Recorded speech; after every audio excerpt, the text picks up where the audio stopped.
n'avais pas eu cette vision, en aucun cas. Alors j'ai dit, maintenant lui, s'il vient lui rendre la vue, qu'il soit Dieu. Et j'ai dit, maintenant je mets au défi tout prêtre ou raja, ou saint homme, ou quoi que ce soit. Venez lui rendre la vue, et j'adopterai votre philosophie. Vous aurez fait un converti. C'était le groupe de gens le plus silencieux que j'ai jamais entendu. Vous voyez, personne n'a bougé. Et j'ai dit, pourquoi êtes-vous si silencieux? J'ai dit, la raison pour laquelle vous l'êtes, c'est parce que vous ne pouvez pas le faire. Et moi non plus, je ne peux pas. Mais le Dieu du ciel, qui a ressuscité son Fils Jésus-Christ, dont nous sommes le serviteur, vient de me montrer en vision que cet homme va recouvrer la vue. Vous voyez? J'ai dit, maintenant, s'il n'en est pas ainsi, alors faites-moi expulser de l'Inde. Mais s'il en est ainsi, chacun de vous se doit de donner sa vie à Jésus-Christ. Je voudrais vous demander ceci. Combien ici donneront leur vie à Christ si cet aveugle recouvre la vue? Vous voyez vos prêtres, personne n'est monté ici. Pourquoi ne viennent-ils pas alors qu'ils vous ont dit que leur religion est si grande et si importante? Pourquoi quelqu'un ne vient-il pas dire quelque chose? Personne n'est venu. J'ai dit, alors vous, dans l'auditoire, si vous voyez cet aveugle qui est ici présent, et là, un médecin est venu examiner ses yeux, il a secoué la tête, il a dit, il est aveugle.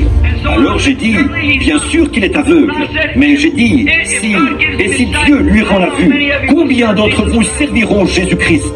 Et à perte de vue, devant moi, des océans de mains noires. Je me suis tourné vers l'homme. J'ai dit, Seigneur Jésus, qu'on sache que tu es Dieu. L'homme m'a sauté au cou. Et il y avait là le maire de Bombay, assis là. Il lui a aussi sauté au cou. Il voyait aussi bien que n'importe qui. Qu'est-ce que c'est? C'est réellement une puissance. Dieu est Dieu. Et Satan est Satan. Si vous ne croyez pas au diable, au début, quand j'ai commencé, je me heurtais contre lui tous les jours. Ne me dites pas que le diable n'existe pas, parce que je sais que ce n'est pas vrai. Je dois me battre avec lui tous les jours. Alors je sais que le diable existe. Et il faut avoir reçu un bon entraînement quand on le rencontre. Pas un entraînement par la psychologie, pas un entraînement par l'instruction, mais un entraînement par le Saint-Esprit. La puissance de Dieu dans sa parole pour la manifester. Connaissez votre ennemi. Oh, qu'il est cruel! Comme j'aimerais rester là en ce moment et insister là-dessus. Parcourir la Bible pour vous montrer tout au long l'homme qui s'est trouvé face à face avec lui. Comment, dans le combat contre l'ennemi, ils se sont fortifiés par la parole de Dieu. Noé a vécu cette expérience. Il savait que Dieu lui avait dit qu'il allait pleuvoir. Et le combat faisait rage entre la science et la parole de Dieu. La science qui dit que cela ne peut pas arriver. Dieu qui a dit que cela arrivera. Amen. La même chose existe aujourd'hui. Cela arrivera. Et cela arrive. Les démons existent, mais Jésus les a chassés. Et il a donné à son Église l'autorité de faire de même. Chasser les démons en mon nom. Il a chassé 7 démons d'une jolie femme un jour. Et il a dit, lorsque l'esprit impur est sorti d'un homme, il va dans des lieux arides. Puis il revient, amenant avec lui 7 autres démons. Donc, ça montre bien que si cet homme a été purifié de démons, quelque chose qui se trouvait en lui était sorti. Un démon était sorti. Maintenant, lorsque le diable est sorti, Dieu donne à Dieu la possibilité d'entrer. Donc, lorsqu'il sort, il faut laisser entrer le Saint-Esprit. Non, restez pas là. Sinon, si vous vous repentez seulement de vos péchés et que vous poursuivez votre chemin, alors vous serez pire que jamais. Mais ce lieu que Satan habitait et occupait autrefois, qu'il soit rempli du Saint-Esprit de Dieu. Et là, vous aurez en vous la force de la parole de Dieu manifestée et vous chasserez les démons.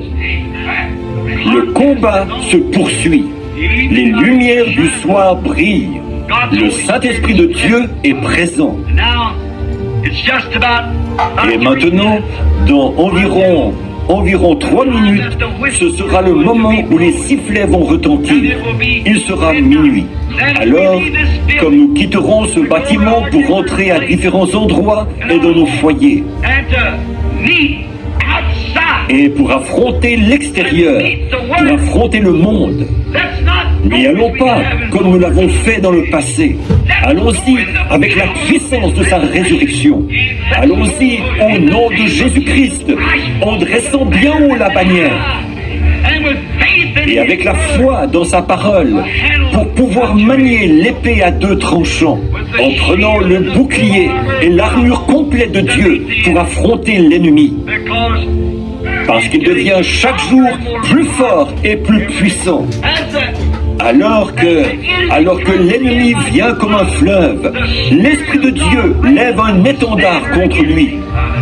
Si nous sommes arrivés à la fin de ces choses et si c'est avec nous que les mystères de Dieu ont été menés à terme, alors nous cherchons plus de force, une force pour l'enlèvement, pour affronter une force plus terrible, ce qui enlèvera l'Église et l'emportera dans la gloire. Il faut absolument que nous ayons ça. Affrontons 1963 avec ce défi. Nous sommes les serviteurs du Dieu vivant. Et comme Shadrach, Meshach et Abednego d'antan, la pyramide de notre vie, Seigneur, place la pierre de fête, Jésus-Christ, sur chacun de nous sans exception. Que ces grandes et magnifiques saintes bénédictions soient sur nous tous. Que le feu du Saint-Esprit vienne sur nous. Que la puissance de la résurrection soit manifestée. Ô Dieu, combien nous te remercions ce soir. Nous sommes à toi. Nous nous livrons totalement à toi, Seigneur. Alors que je vais là-bas, ne sachant ni où, ni comment, ni ce que je ferai, je mets ma confiance en toi, Dieu Tout-Puissant, que tu me guideras, moi, ton serviteur inutile, afin que je sois utilisé pour l'honneur et la gloire du Tout-Puissant. Accorde-le, Père. Accueille nos prières, bénis nos efforts.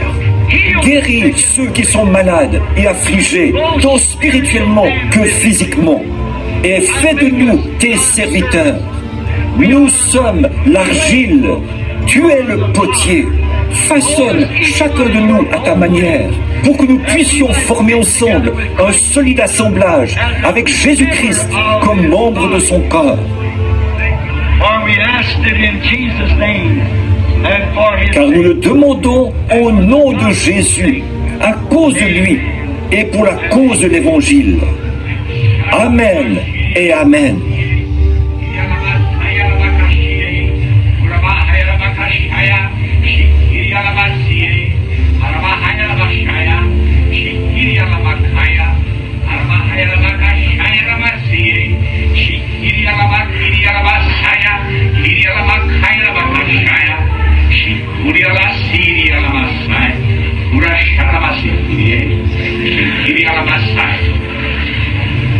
My people, I was saying to thee,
that light, that thou shalt not turn to the right nor to the left, but keep thine eyes single unto me, for I am a jealous God, and the days are coming to an end, when all truth shall be revealed unto thee, and thou shalt stand alone, and yet thou shalt yet be together. And I say to thee that none shall go away, none shall be left desolate, none shall be left without a guide, none shall be left without truth, none shall be left without comfort, none shall be left without their God, for I am thy God, and I am in thy midst. I see my people, I have heard their afflictions, I hear their cries unto me, and I shall deliver thee, even as I delivered my people of old out of Egypt. I shall deliver thee, even as I have come in the fullness of my presence, even as I have come in great power and in revelation. I shall be with thee, steadfast, and move not. Thus saith the Lord. Merci, Dieu notre Père. Nous te remercions pour cette exhortation du Nouvel An qui nous fait repartir avec l'espérance et la consolation de savoir ceci grâce à ces paroles adressées à ces hommes qui n'étaient pas au courant. Le message est vrai et tu nous demandes d'y être fidèles. Nous ferons tout ce que nous pouvons, Seigneur, pour t'être fidèles à toi et à ta parole. Accueille-nous au nom de celui qui nous a enseigné à tous que nous devons prier comme ceci. Notre Père, qui es aux cieux, que ton nom soit sanctifié, que ton règne vienne, que ta volonté soit faite sur la terre comme au ciel. Donne-nous aujourd'hui notre pain quotidien. Pardonne-nous nos offenses, comme nous aussi nous pardonnons à ceux qui nous ont offensés. Ne nous induis pas en tentation, mais délivre-nous du mal, car c'est à toi qu'appartiennent dans tous les siècles le règne, la puissance et la gloire. Amen. Que le Seigneur vous bénisse et vous garde. Maintenant, ceux qui doivent rentrer chez eux, c'est maintenant 5 minutes après l'heure. C'est 5 minutes en 1963. Alors, que Dieu vous bénisse. Et vous qui désirez rester pour la communion, vous êtes vraiment les bienvenus. Nous serons heureux que vous vous joigniez à nous. Ce n'est pas une communion fermée, c'est pour tous les croyants qui sont en communion avec Christ. Vous êtes les bienvenus si vous voulez rester pour prendre la communion avec nous. Et la raison pour laquelle nous faisons cela, c'est parce que c'est la première chose à faire, car nous nous mettons en route. Et Israël, avant de se mettre en route, ils ont immolé l'agneau et mangé les herbes amères et ils se sont mis en route. Et je me suis dit, comme c'est opportun ce soir, l'agneau a été immolé, il a été préparé, c'est la fête et il est minuit. C'est à ce moment-là qu'ils l'ont mangé, vous savez, à minuit. Faisons de même, vous qui désirez rester avec nous et vous préparer pour ce voyage qui est à venir, qui nous attend, nous serons heureux que vous vous joigniez à nous, que Dieu vous bénisse. Et vous qui devez partir maintenant, vous pouvez rentrer chez vous et que Dieu soit avec vous jusqu'à ce que je vous revoie. Amen. Les autres, vous pouvez vous asseoir et là nous commencerons la communion. La sœur va...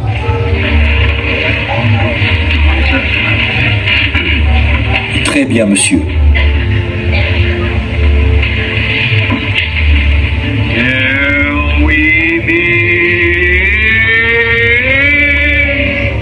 Jusqu'à ce que nous nous revoyions.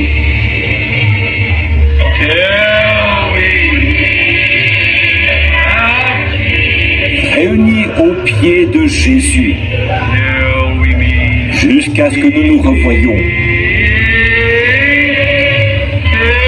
jusqu'à ce que nous nous revoyions.